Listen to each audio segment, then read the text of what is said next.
there is camera talk that you do. And sometimes you're speaking on camera, but people don't know, but you're really talking to your husband, right? Sometimes you're talking to your wife. Sometimes you're talking, just like we may talk to our wife or anybody. Sometimes he uses the camera to talk to world leaders. He's done this many, many times, and he's very strategic with the way he did with with Kissinger, when he brought Schumer in, when he brought Pelosi in. I'm going to shut down the government. I'll take the responsibility. He likes to use that, right? Welcome back, everyone. This clip dives into a heated back and forth between Patrick Bet-David, Ana Kasparian, and Cenk Uygur. Patrick doesn't hold back, tearing into Ana and Cenk's views on Trump, Iran, and what they think his true motivations are. With bold critiques and no hesitation, Patrick calls out the hypocrisies, undercuts the assumptions, and lays down why he thinks their takes don't hold up. From predictions on Trump's foreign policy to the idea of his quote-unquote legacy term, this isn't your typical interview. PBD goes hard and Ana and Cenk struggle to keep up. Let's get into it. Tell me what you think Donald Trump did this time around to attract a higher percentage of American voters. I mean, he honestly blew Kamala Harris out. It was unexpected, but what do you think he did this time around that made all the difference? Well, I will tell you, I think Kamala is the worst candidate the left has had in a while. I think if there was a primary, she wouldn't have beaten Josh Shapiro. She wouldn't beaten Pritzker, Newsom, maybe Whitmer at best, because that's just not her. I don't see her as a one. I see Whitmer as a one more than I see her as a one. So it was a terrible candidate. On the area of Trump, if you think about 2020, there is an element. You know how you create content? Both of you would know this. You've been doing this for a long time at the highest level. I remember about 7 years ago, 6 years ago, I pull in Mario and I'm like, Mario, watch the YouTube channel, the last 100 videos that we have. See how many of them have gone over 100,000 views. And we first listed out how many videos we have produced over 1 million views, 100 views. So we had a lot of them. And I said, but let's look at the last 100 videos. And we looked at it. Only 2 or 3 videos were of 100,000 views. He says, Pat, I cannot believe we're out only 2 or 3. I said, why do you think that is? And he's giving me his ideas, trying to be nice to me. Like, well, I just think this. I said, it's not the thumbnail. I said, it's not the title. I said, it's not any of that stuff. It's the fact that I don't look like I'm enjoying creating content. And the audience can tell. Whenever you're miserable like this and you're not happy about what you're doing and you're bitter and upset, the audience walks. They want to watch somebody that enjoys what they're doing. President Trump in 2020 didn't seem happy. He wasn't in flow state. In 2016, he was. In 2024, I will tell you one of the interesting things that happened with him in this 2024 election, and specifically the last 5 months. I can't even say last year. I can't even say 8 months ago. It's specifically the last 5 months. He looked like he started having fun.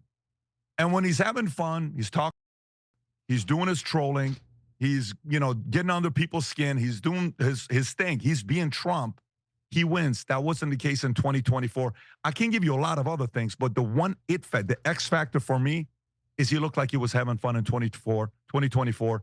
He didn't look like he was having fun in 2020. Patrick's getting to the core here. Trump's energy matters more than anyone is admitting. By focusing on Trump's quote-unquote fun factor, Patrick is challenging the mainstream view that policies alone win elections. This is a direct hit on the narrative that paints Trump as divisive or out of touch. Patrick's pointing out that authenticity beats the talking points every time. In Cenk and Ana, they're not ready to handle that take. So I hear you that he, boasts about not starting any new wars. He did take some actions in his first term that could have very well driven the United States into a hot war with Iran, which I was concerned about at the time. To your credit, you're right. The America First crowd, part of his base that does not want to go to war, pushed back on the possibility of Trump conducting an airstrike in Iran, and he called that airstrike off. But I am worried because right now you have Benjamin Netanyahu, the prime minister of Israel, elated that Trump got elected because he thinks that Trump will do his bidding and will essentially engage in war with Iran on behalf of Netanyahu, in addition to allowing the Israeli government to do whatever they want with the West Bank and other Palestinian territory. So what are your thoughts on Trump potentially pursuing war with Iran? Yeah, so that's such a great question. So the other day I had Crown Prince Reza Pahlavi here, right? So when he's here, we're having a conversation together. One of the things I played is I played the clip of me asking President Trump when he was on the podcast saying, hey, Iran, the last time you put sanctions, there was so much pressure that Iran almost fell, okay? Voter turnout, all this stuff was high. Right now, Iran has the lowest voter turnout it's ever had. Only 39% showed up. I said, would you be willing to do everything necessary to help Iran go back to what it once used to be in the 70s where the regime falls and it goes back to democracy? And he didn't even hesitate. He just stopped me right there and says, look, Pat, we don't even know how to regulate ourselves, let alone another country. This is a game changer moment. Patrick drops the bomb that Trump has no interest in global policy, contrary to what Ana and Cenk might want their audience to believe. Instead, Trump's words here reveal a pragmatic stance that shatters the war-hungry narrative that his critiques push. Patrick lays it out clearly, calling out Cenk and Ana's spin as just that, spin with no substance. It took him half a second to respond when he said that. I don't think he's on the same page with Bibi. I do think, there is camera talk that you do. And sometimes you're speaking on camera, but people don't know, but you're really talking to your husband, right? Sometimes you're talking to your wife. Sometimes you're talking, just like we may talk to our wife or anybody. Sometimes he uses the camera to talk to world leaders. He's done this many, many times.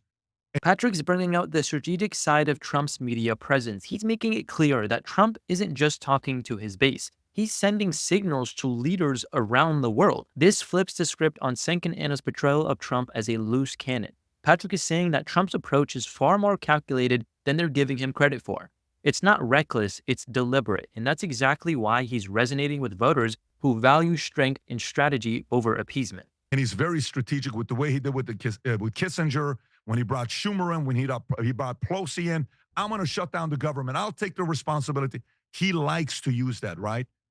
I think with the camera, he may be saying something with BB, but I think behind closed doors, I don't know if he's going to want that war to be there with him. I don't think that's a priority of this. Now, let's say the other part to be thinking about this.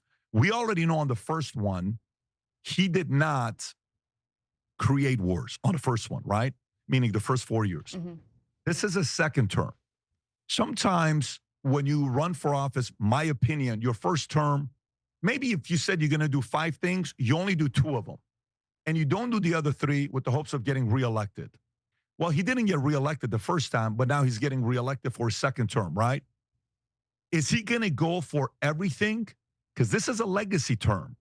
Is he going to be pushing the envelope hardcore? What is he going to be going for the next 4 years? Everybody wants something, Affordable Care Act, Obamacare, right? Everybody has something. What's going to be his? Is it going to be peace? Is it going to be economy? Is it going to be wall?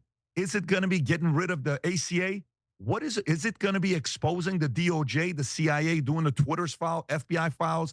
Is that what it's going to be? What is going to be his legacy? But if he all of a sudden goes pro-war on his second term, it's going to really hurt the fact that on the first term he was a non-war president. Patrick isn't letting this slide. He's making it crystal clear that Trump's legacy isn't just about policies, but consistency. If Trump starts a war, his non-intervention stance is at stake, and Patrick drives that point home with force. Ana and Cenk's views crumble here because Patrick exposes the shaky foundation they're built on. They need Trump to be a warmonger for their arguments to work, but he's not giving it to them. Everyone's going to forget about what happened on the first term, and everyone's going to say, oh, that was just one term. He really all along wanted war. I'm not convinced he's going to do that, and I hope a Bibi and some others don't drag America into it. Knowing his ability to negotiate offline and using camera and media, I think he's going to be my success rate. I would put him on this on what I think is going to happen. I think 70-30. Bibi's going to listen to him and not be as aggressive as he's been under Biden. Again, my opinion. Yeah. All right. Well, it's going to be really interesting to see because either the right-wing base is correct about Trump or Benjamin Netanyahu is correct about Trump. But they can't both be right because Netanyahu definitely thinks that Trump's going to help him start the war in Iran.